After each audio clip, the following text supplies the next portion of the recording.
Bueno, les damos un cordial saludo, una bienvenida para todos nuestros oyentes, para cada uno de los seguidores de nuestras redes sociales y, por supuesto, de esta su emisora Buscuenti Radio. No es el final.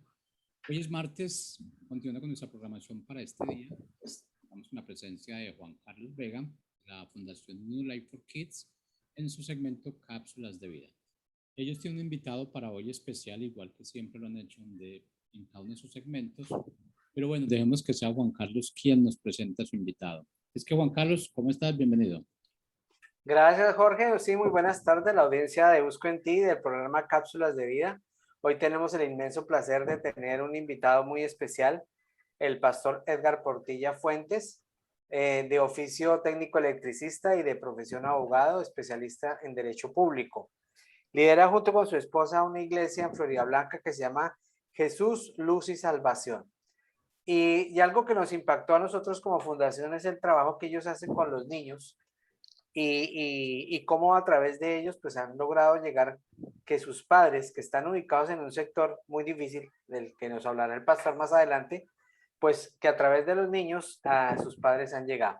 Entonces pues sin más que hablar, los dejo con el pastor Jesús Portilla Edgar Portilla, y él nos va a ampliar sobre este tema. Pastor Edgar, muy buenas tardes. Muy buenas tardes, Juan Carlos, Jorge y oyentes de esta prestigiosa emisora. Dios me les bendiga.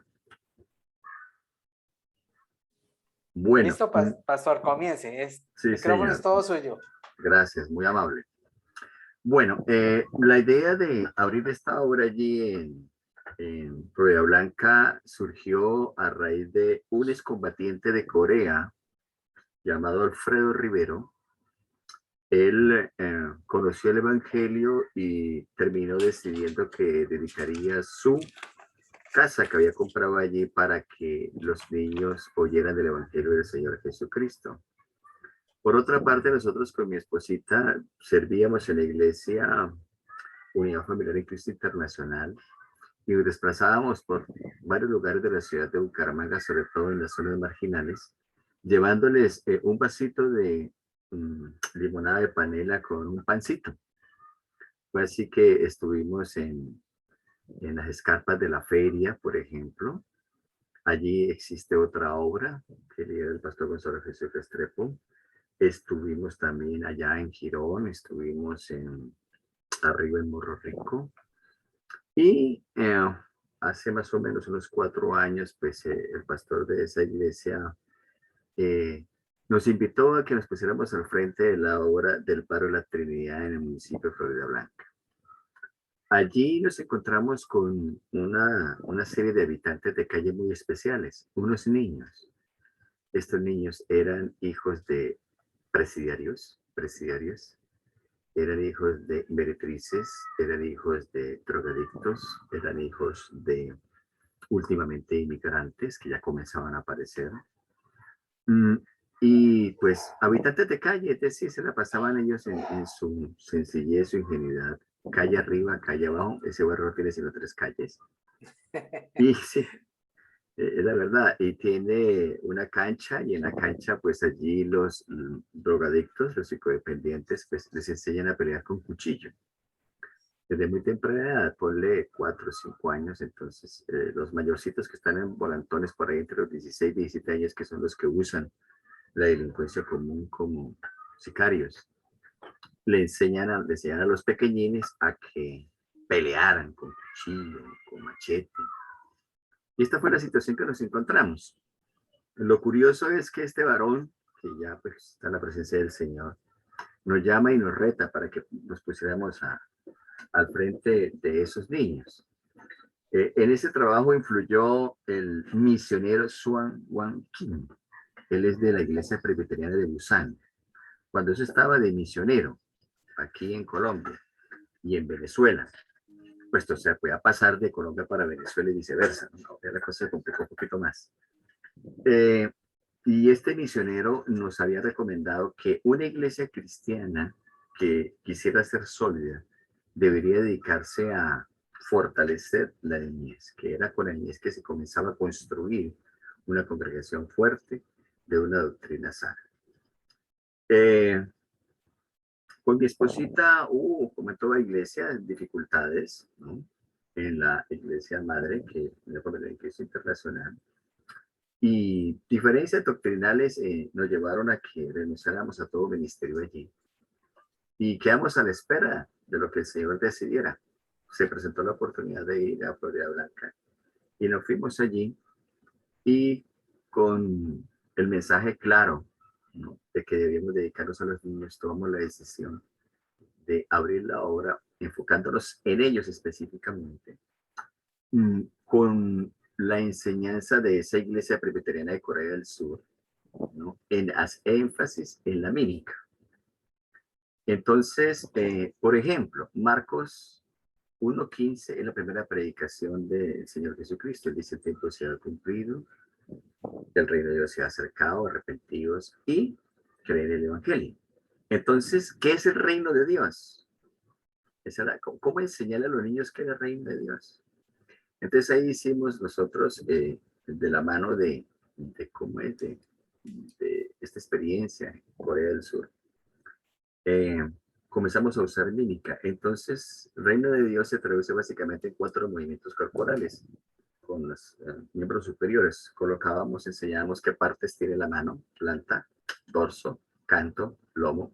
Y decíamos, une canto con canto, a la parte de abajo, palmas arriba, y traza una circunferencia hasta que se una lomo con lomo en la parte de arriba, haciendo un círculo. Dios significa Dios creó. Y cuando está allá arriba, las 2 manitas, entonces baja. Y el hombre cayó. Y después cruzamos las manos, no entrelazando los dedos, sino palma con palma. Sujetamos, Dios hizo un pacto de sangre con el hombre. Y después subimos las manos ambas hacia arriba como si estuviéramos crucificados y decimos: el Señor Jesucristo restableció. Entonces, bajo esos 4 movimientos, los niños ya la tenían claro. ¿Qué reino de Dios? ¿Y qué tenía la nueva predicación del Señor Jesús? Entonces ellos ya llegaban con su noticia a la casa, unido al trabajo de la pastora de mi esposa. Muy curioso, porque ella fue docente durante 35 años en distintas partes aquí en Santander. Terminé en el Colegio del Pilar, colegio tremendamente católico, fundado por monjas. Esas son las cosas del Señor, ¿no? Y entonces la convence a ella y ella lleva toda su experiencia, 35 años, y Dios le da en su mente la idea de que se conocía la cultura horrible del mundo, de rechazo, de maltrato, de abuso, y llegaban a la iglesia los niños y decía: aquí vamos a aprender la cultura de Dios. Y aprendemos las palabras mágicas, las palabras poderosas. Buenas tardes, por favor, permiso, gracias, muy amable, ¿no? Y a través de tener un dispensario de agua, porque llegaban todos muertos de sed por las tardes de los sábados, entonces ellos pedían un vaso de agua, hacían la colita para el vaso de agua, comenzaron a aprender la cultura de Dios. Y el mensaje era: ustedes tienen que ir y enseñar esto a sus casas. Tienen que llegar y saludar. Tienen que pedir permiso. Tienen que pedir las cosas. Tienen que agradecer cuando se lo tienen. Y así las familias comenzaron a decir: oiga, qué bueno esos profesores, vamos a darles plata, vamos a darles dinero para el refrigerio. Nunca aceptamos cosa alguna. Lo que Dios nos daba a nosotros en nuestras profesiones, pues eso lo invertíamos allí, porque había que, el refrigerio, las guías que hacíamos, lograr una guía no es fácil. El grupo más o menos era un promedio entre 20 25 por reunión. La impresión, todo lo hacíamos impreso, porque la guía se preparaba durante la semana. Y aquí es donde comienza Cristo a aparecer, porque mi esposita comenzó a estrujar mi cerebro, ¿no? Entonces, con base en 1 Tesalonicenses 5:23, entonces comenzamos a desarrollar qué es lo que tiene el niño por dentro. Entonces, tiene el alma, tiene pensamientos, tiene emociones, tiene ebulliciones, pero esos pensamientos sufren distorsiones de tipo mental. Pues coja usted lo que ha avanzado la psicología y comience a traducirlo con fundamento bíblico. Los desórdenes, por ejemplo, emocionales, el miedo. ¿Cómo enseñarle al niño que el miedo es una distorsión de sus emociones? Y cómo él debe confiar en la palabra de Dios y en Dios Espíritu Santo que respalde esa palabra para que desaparezca el miedo. Y decírselo a una niña de 6 años que ha sido abusada por el compañero de su mamá.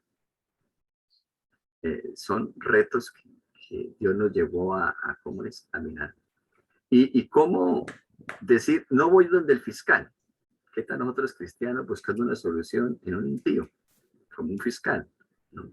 Podrá ser mucha autoridad en Colombia y podrá defender esos casos de abuso sexual, pero Dios dice que nosotros debemos resolver las cosas a la manera de Dios. Entonces surgió un tema de confrontación de cómo resolverlo hacia el interior, no solamente con oración de intercesión, sino también con una serie de acciones. Conclusión, Dios nos respondió y los padres de los niños abusados comenzaron a asistir, como lo viste en el video que te compartí. Los niños están adentro, ningún padre entra y si entra lo sacamos de la oreja. Y los niños están adentro y los padres están afuera, mirando qué está sucediendo al interior del recinto con los niños. Entonces ya los padres venían a ver qué estaba pasando con sus hijos y por qué ese cambio tan de extraordinario, 180 grados, ¿no? Que el niño antes llegaba y se robaba lo que había en la nevera, si es que había nevera, o se robaba lo que había en la alacena cuando había alacena, ¿no? Y si el papá dejaba por ahí los pantalones, ¿no? Descuidados a ver, se lo cajoneaban. Entonces ya el niño es distinto, ya comienza a pedir las cosas y comienza a mostrar otra serie de cosas. Y cuando le ponen, ¿y usted qué le está pasando? No, que es que estoy aprendiendo la cultura de Dios. Ay, ¿dónde está enseñando la cultura? Allá de los profesores. Y allá llegaban los padres y comenzaban a ver qué sucedía al interior con los niños. Y se daban cuenta de ese asunto. Cuando le comunicamos al misionero, que hoy ya no es misionero, ya como que es copastor allá de su iglesia en Busan, que tiene 80,000 miembros, ¿no? Entonces, él nos fortaleció, decía, háganle, esa es la idea. Una iglesia se sabe el poder que desarrolla en la medida que las residencias vecinas van cambiando. Entonces ya cuando aparecían los cumpleaños, ¿no? De los chicos, entonces aparecía la mamita, ¿no? Eso era curioso, porque con unas tortas, créeme que difíciles de consumir, ¿no? Que no saben hacer tortas. Pero para nosotros era deliciosa. Los niños y nosotros también, delicioso todo, ¿no? Obvio. Cuando uno se mete en esas, pues tiene que motivar a Raimundo y a todo el mundo. Al lado, la cosa más hermosa que sucedió fue con la campaña política. Al lado de la iglesia, es curioso, ella queda frente al puesto de salud de ese barrio. Y al lado nuestro, vecino nuestro, hacia el lado occidental, hay una olla, ¿no? Ya sabemos que es una olla, expendio de lo que sea. Y resulta que los niños que están en esa olla salían y se reunían con los otros niños, ¿no? Y los padres se dieron cuenta de la situación. Entonces llegaron los políticos con sus camionetas 4 puertas y sus megáfonos, ¿no? A hacer su campaña política. Y salieron los jíbaros y salieron todos los papás de ellos. Agarraron a los políticos, les dijeron que tenían que apagar sus aparatos y que se sentaran mientras que terminaba el culto con los niños. Para reunirnos con los niños. Entonces uno dice, wow, el Señor definitivamente está haciendo cosas extraordinarias, ¿no? Porque ellos todavía en medio de su dependencia y su oscuridad, producto del vicio, logran reconocer que alguien está planteándole un futuro distinto a su descendencia. Y el amor filial se manifiesta. El amor filial, incluso en esas circunstancias tan difíciles y tan adversas, el amor filial, que fluye de Dios a través de los padres hacia los hijos, uno ve que opera. Y uno dice, bueno, Dios, si nos pusiste en esta, pues hagámosle, ¿no? No hay otra. Para atrás no podemos echarla más. Así, a grosso modo, estas son cosas que podemos compartir lo que está sucediendo en el barrio de la Trinidad. Las instituciones educativas que están alrededor también ya han empezado a estar impactadas. Por ejemplo, Juan Carlos, ¿recuerdas el Ministerio de Ríos de Limpieza? Los misioneros de allí me recomendaron a mí un tema que tenemos que enfrentar como iglesia y es la pornografía. Pues la pornografía allí impacta más que a los niños, a los preadolescentes. Entonces, es como la preparación para entrar en la prostitución. Y el asunto es tan aberrante que los mismos padres propician eso de una manera más intensa. Entonces, ¿cómo decirle a las niñas, oye, Dios ama tu pureza? ¿por qué no la guardas? ¿No? ¿Por qué mantienes de alguna manera limpia tu conciencia? Tú no eres un pedazo de carne para que te exhibas con una ombliguera o con un chorcito, perdóneme la expresión, media nalga. Aquí estamos entre todos los para que entendamos de manera gráfica cómo es el asunto. ¿Cómo decirle a esta preadolescente ese tema cuando escasamente está comenzando a desarrollarse? Si estoy hablando de una niña entre los 11, 10, 12 años que están comenzando a desarrollarse. Pues bien, nos encontramos por allá una médica en Bogotá, no recuerdo la congregación, pero ella es médica, psicóloga también, creo que sería de psicología, y además líder de grupos de jóvenes en esa iglesia en Bogotá. Y ella hizo unos videos, unas presentaciones acerca del amor eros, acerca de la explosión endocrina de los jóvenes, ¿no? Y entonces nos armamos un cuento del semáforo, ¿no? Entonces les decimos que Dios les va a dar a esta niña de usted, yo no sé cómo va a ser, pero vendiéndose su cuerpo no va a suceder. De alguna manera Dios va a orar y te va a dar la oportunidad de que tengas un vehículo y conduzcas un vehículo, pero para poder conducir el vehículo necesitas conocer las reglas del semáforo. Entonces el rojo significa no pases, el verde pasa y el amarillo para. Y entonces se les comparte. Así es el sistema de Dios. Unas reglas. En donde, ¿qué ocurre si tú violas las reglas del semáforo? Pues pasa la buceta y desastre, te acaba, ¿no? ¿Y qué pasa si incumple las reglas de Dios? Desastre también. Entonces el concepto de ser libre es ser responsable en cumplir las reglas de Dios. Porque si no, habrá desastre. Así de sencillo. Y entonces ya estas chicas comenzaron a entender que si estaban en esa edad, su sistema endocrino hormonal iba a producir, ¿no?, cierta sustancia que, unida a la sustancia del joven o del varón, esas dos sustancias iban a producir dopamina, un asunto delicioso que sucede en el cerebro. Y que cuando se probaba ese asunto de dopamina, se quería siempre más, más, más, más, más. Entonces, ¿cómo enfrentar no producir dopamina para no tener que estar prestando o la tentación de la proximidad sexual? Simplemente no besos, no pasa. Tú me pretendes, listo, pero no pase, no me puedes tocar, no me puedes besar, listo, quieto ahí, ¿no? Y como son niñas de calle, ¿no? Era curioso, por ahí algún muchacho se sobrepasaba y le caían a todas. Y le daban con lo que fuese. Eso allá es tremendo, esos muchachos. Y de paso con los videitos de esta médico psicóloga y líder de jóvenes en Bogotá, comenzamos a compartirles a ellos lo del amor, el amor eros. Decirles que de pronto en casa no reciben el amor filial. De pronto entre ellas y ellos tenían el amor estorge, el amor entre compañeros, entre gallada, entre parces, entre paritas, como dicen ahora los venezolanos. Y que aparecía esa explosión endocrina y aparecía, obviamente, se iba a manifestar el amor eros, el amor de atracción entre hombre y mujer. Pero que tocaba que aprender otro, el amor ágape, el amor servicial. Y así se completaba el cuadro que nos plantea C.S. Lewis, ¿no? Aquel cristiano que ayudó a los niños y a los jóvenes ingleses cuando los nazis los atacaban en la Segunda Guerra Mundial. Completado el cuadro de los 4 amores, entonces ellos ya saben hablando de otra cosa, entonces ellos son expertos. Y se van para casa a contarle a la mamá, ya a papá o al compañero de mamá, ¿no? Oiga, ¿usted sabe cuántos amores tenemos nosotros? Y los padres, los adultos comienzan a enterarse, ¿no? Y en medio de su licor y en medio ¿cómo es? De su viaje de droga y toda esta cosa, aprenden un concepto distinto. Dios es amor y nos da 4 clases de amores. Y esas 4 clases de amores nos van a hacer cambiar la vida si los manejamos de buena manera. Así se comienza a impactar el corazón, incluso de los que están siendo esclavos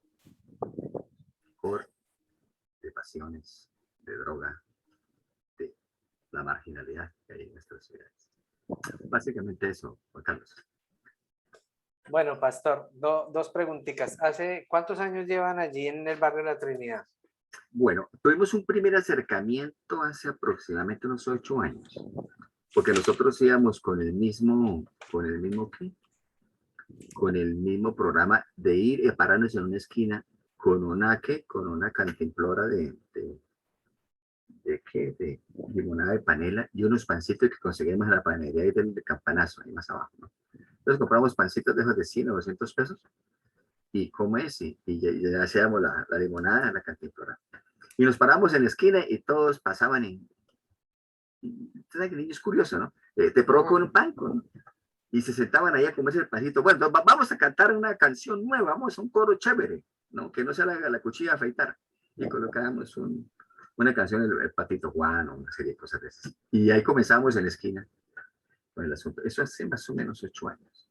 Ya de lleno en el lugar con miras a crear, abrir una iglesia local cristiana, ya evangélica, hace 4 años llegamos ahí y comenzó el proceso. Eso quiere decir de que hoy ya tenemos una cantera más o menos de unos 20, 30 preadolescentes y adolescentes, ¿no? Ahora ya estamos pensando qué hacer con esos adolescentes, ¿no? Porque una cosa es trabajar con un niño y otra cosa es trabajar con un adolescente. Sí, Claro. eso calibre.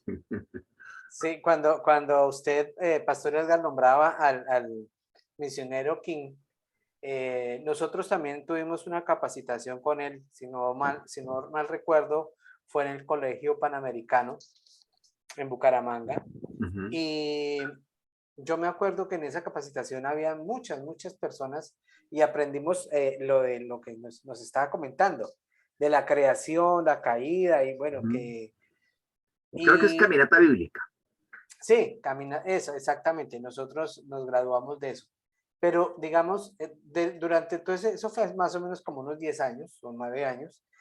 En esos años, la verdad, no habíamos visto un ministerio que aplicara esos principios y que fuera paciente en ver el progreso de los niños, porque normalmente el ministerio de niños es muy abandonado en las iglesias, ¿cierto? Se preocupan es de los que diezman y ofrendan, eh, y los niños, pues es su escuela dominical o su taller allá infantil, pero no hay un seguimiento de esos niños y porque a veces se quieren el resultado rápido, ¿cierto? Llevar a una persona a un encuentro, o como se llame, y a un retiro y después que haga parte de la iglesia, ¿cierto? Piensan que es como sacar pan, ¿no? Hablando de los panes. Pero qué importante es ese dejar madurar, dejar crecer y dejar pasar sembrar en los niños lo que se está viendo, ¿sí? Entonces me imagino que ustedes, además de lo que han hecho, me imagino que también tiempos de oración, de intercesión, de ayuno, o sea, ¿cómo decirle a otras personas que siembren en los niños porque definitivamente ellos son los que pueden realmente cambiar y dar una nueva generación para este país?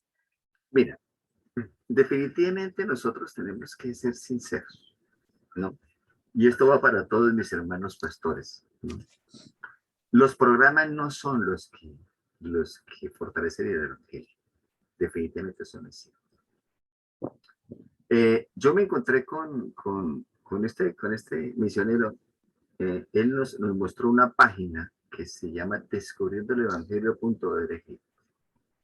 Y entré a esa página y me encontré con un pastor, no recuerdo si de República Dominicana, que se llama Sugel Michelén. Y Sugel Michelén, pues es un erudito en Biblia y ya es de talla mundial. Él nos comparte lo siguiente.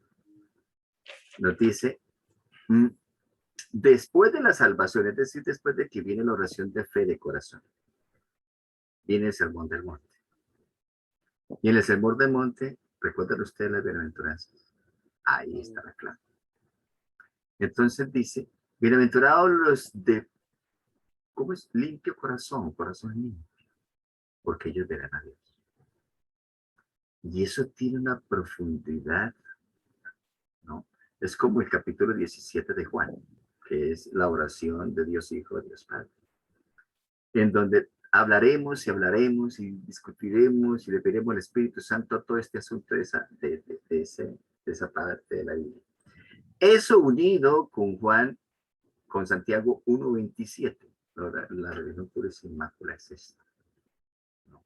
Visitar a los huérfanos y a los viudas en sus tribulaciones. Una usted esos dos versículos y se va a dar cuenta de que yo voy a visitar a los niños, ¿no? Es a asistirlos en sus tribulaciones. Entonces, ahí sí yo comienzo a entender cómo es el asunto. ¿Y por qué Jesús decía, deja que los niños vengan a mí porque de ellos es el reino de los cielos? Y tú tienes que tener un corazón de niño si quieres entrar al reino de los cielos. Comienzo a entender, wow, este asunto no es de programas. Este asunto no es ni siquiera de ejercicios espirituales. Este asunto es de dejar fluir el evangelio del Señor Jesucristo a cualquier edad. Si Dios tuvo misericordia de tocar a mi esposa y a mí cuando teníamos más de 40 años, ahora tocar con el evangelio a un niño de 5 años, de 6 años, imagínense la ventaja que nos va a dar. Ahora imagínense usted la solidez, ¿no?, de esa generación que se está levantando, porque el niño dice, yo soy de Dios y yo tengo que cuidar lo que Dios me ha dado, comenzando por mi cuerpo. Yo tengo que luchar por mi pureza, dice la niña, ¿no? Y nadie me puede tocar porque yo soy de Dios. Entonces se comienza a levantar un ser que poco a poco va creciendo y va entendiendo que una es lo que le plantea el mundo de la contentura y otra cosa es el gozo que él siente donde lo recibieron cuando era totalmente rechazado, incluso abusado. Entonces ahí es cuando uno comienza a decir, wow, ahora sí entiendo qué dijo Pablo. Uno siembra, otro cuida y habrá otro que coseche, ¿no? Pero todos estamos trabajando para el mismo comandante, ¿no? Y el que da el crecimiento es Dios. Y la otra es, ¿qué voy yo a dejar para mi nación? Si yo llegué a una etapa en donde por la misericordia de Dios sigo vivo, enfrenté el COVID-19, he enfrentado la violencia, tantas cosas como nos tocó a mi esposa y a mí, ¿no?, que somos prácticamente corredores de la vida porque nos agarró la violencia primero de la insurgencia y después del narcotráfico y después de todo lo que ha pasado en nuestro país. Nos ha tocado correr de un lugar para otro de Colombia escondiéndonos de evitar caer en esos conflictos. Y cuando ya hemos sobrevivido a todo eso será por algún propósito, ¿verdad? Y el propósito es de que si Dios nos revela esto, sembremos, sembremos.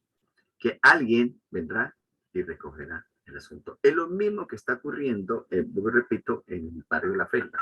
Allá fue igual. ¿Quién se va a meter allá con los trabajadores de los marranos? Perdónenme la expresión, de los puerquitos, porque allá hacen una lechona espectacular, pero eso no huele muy sabroso, es un tema muy limpio que digamos, ¿no?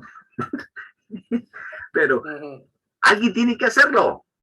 Alguien tiene que hacerlo. Y Dios convenció a un paisa, se trajo un paisa por allá de un pueblo que hay mucha hechicería y lo montó ahí. Y ahí está trabajando. Ahí está cogiendo al niño que chorrea sangre. Digo, chorrea grasa, perdón, sangre no, grasa de lechonas, de esa comida. Y que al lado está, y que llega le oliendo el pelo a los gringos lo llaman el crack, lo dicen el bazuco, ¿no? A bazuco, ¿no? Y este paisa tiene su equipo de trabajo y los coge y los quichichea y les enseña otra cosa. Otros que estamos muy coordinados compartiendo material, ¿no? Entonces, ¿qué le vamos a dejar a nuestra nación? Si Dios nos puso a pararnos en la brecha. Claro que tenemos que interceder. Eso es ineludible, ¿no? Porque eso es hasta bíblico. El cedro del Líbano tiene unas raíces profundas. Y entre más profunda sea la raíz del cedro, más alto y esplendoroso es el árbol. Entonces, con la intercesión, por eso tenemos un culto de intercesión los miércoles. Entonces, los miércoles, allá aparecen las mamitas golpeadas, las mamitas de los chicos, golpeadas, traicionadas, abandonadas, lo que tú quieras, ¿no? Van allá a aprender que tienen que orar por su familia, por sus hijos, y nosotros les enseñamos. Entonces, en el culto de oración que sucede los miércoles, están las mamitas y alguno que otro varón por ahí despistado, pero que ya Jesús lo reclutó. Y allá oramos por estos chicos y porque la reunión de los niños, que es el sábado, funcione. Y porque se extienda la obra del Señor. Y allí pues ellos van a aprender cómo es el asunto. Entonces ya se abrió otro tema y otro ataque de la obra, ¿no? A la familia.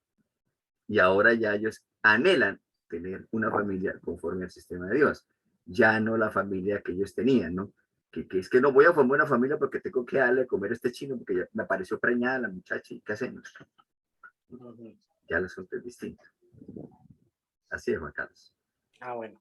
Pastor, ya para terminar, sé que hay personas que nos están escuchando que tal vez no se ven enfrentadas o no ven a sus hijos en situaciones tan difíciles como en la Trinidad o en la feria, pero que tienen temores porque el enemigo de alguna manera quiere afectar a los jóvenes a través de lo que usted decía claramente, que es la pornografía, y que tienen a estos chicos que están entrando en los años mozos y que se están convirtiendo de niños en hombres y en mujeres, y me han expresado de pronto estas mujeres el temor del despertar de esa sexualidad, que no la saben manejar porque ya ni siquiera el mal está afuera, está dentro del hogar. Entonces, unas 3 palabras breves para aconsejar a estas madres. ¿Qué deben hacer? Sencillo. Hay que formar, hay que enseñar a que digan no. A que digan no. Eso es todo. Ahora, ¿cómo funciona eso? ¿No? Resulta que a nosotros en nuestra casa, nuestro nieto, el mayorcito, ¿no? Que está por ahí entre los 11 y 12 años, nos apareció con el problemita. Onanismo, concreto, esto, masturbación. Y entonces, uy, escándalo, ¿cómo así? El hijo empezó a mostrar, ¿cómo así, papá? ¿Qué hacemos? Si usted en la Biblia no tiene algún remedio para este negocio. Entonces dije, claro que sí. Ahí está la historia de José. ¿No? Díganme ustedes si José, siendo esclavo y en la casa de Potifar, no tenía que hacer lo que le ordenaran sus amos. ¿Qué le llevó a José a decir no por primera vez? ¿Y qué le llevó a la segunda a salir corriendo? Él tenía en su corazón sembrado que el Dios de sus padres, de Abraham, de Isaac y de Jacob, era digno de ser respetado. Es el famoso temor de Dios. Bueno, eso lo tenía él grabado y lo tenía tan afirmado que él era el que le avisaba al papá qué cosas malas estaban haciendo sus hermanos mayores. Entonces, imagínense la cosa indeleble que tenía en su mente. Entonces, ¿qué hay que enseñarle al chico? Y eso hay que hacerlo ya. Dicen los expertos que la pornografía está llegando entre los 5 y 6 años a través del internet, a través del celular, a través de muchas cosas. Y no me digan que es que van a quitar el celular como pensaba ser nuestro hijo, y que le va a quitar este celular al muchacho. Usted lo que tienes que enseñarle a que diga que no.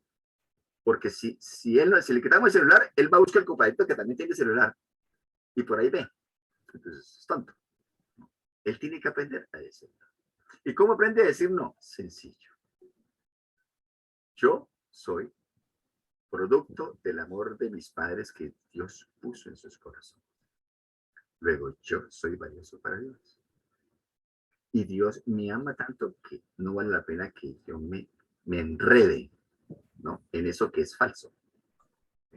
La sexualidad es el medio que Dios le dio al hombre para que se multiplique, pero la puso dentro del semáforo. La sexualidad solamente se gozará dentro del matrimonio, no puede ser ni antes ni por fuera del matrimonio. Y yo tengo que guardarme puro para llegar a esa instancia y a la gozadera, porque es que nuestro Dios es gozadera, Él da gozo, ¿no? Y entonces es dentro de la regla de Él. Si soy responsable de cumplir las reglas de Él, seré libre de desastres. Entonces, la libertad no es hacer lo que a mí bien me parece. La libertad es ser responsable de observar las reglas de Dios para librarme de desastres. Cuando el chico se le incita y se le mete eso, cuando le llega la pornografía, ¿el qué va a decir? No, yo que me voy a regalar con esa tontería, eso no es conmigo, ¿no? hay cosas que me tengo que esperar que van a ser pura gozadera. Ya, aquí, ahora. Y funciona, funciona. Ah, bueno, listo. Pastor, creo que hemos quedado así como con un abrebocas para ampliar un poco más este tema Con de gusto. la pornografía en los niños. Y pues muchísimas gracias por haber aceptado nuestra invitación. El próximo martes estaremos hablando acerca del suicidio. Es un tema muy delicado. Niños y adolescentes se están quitando la vida de una manera dramática en nuestro país. Y el mes de septiembre fue declarado, no sé si por la Organización Mundial de la Salud, como el mes de la prevención del suicidio. Entonces vamos a tener una invitada psicóloga el próximo martes, no se pierdan el programa. Y nuevamente, Pastor Edgar Portilla, agradecerle, invitarlo para una próxima ocasión para que nos siga instruyendo con sus conocimientos. Dios le bendiga. Muchas gracias a todos. Listo. Jorito, muchísimas gracias a ti y a la audiencia de Cápsulas de Vida y de Busco en Ti. Y nos vemos en una próxima ocasión. No, gracias a Juan Carlos y gracias al pastor Edgar Portilla por esa gran enseñanza que nos dio hoy. Y sí, como decía Juan Carlos, invitación para el próximo martes, 5 de la tarde, Cápsulas de Vida. Así que los esperamos. Chao, chao. Ok, gracias.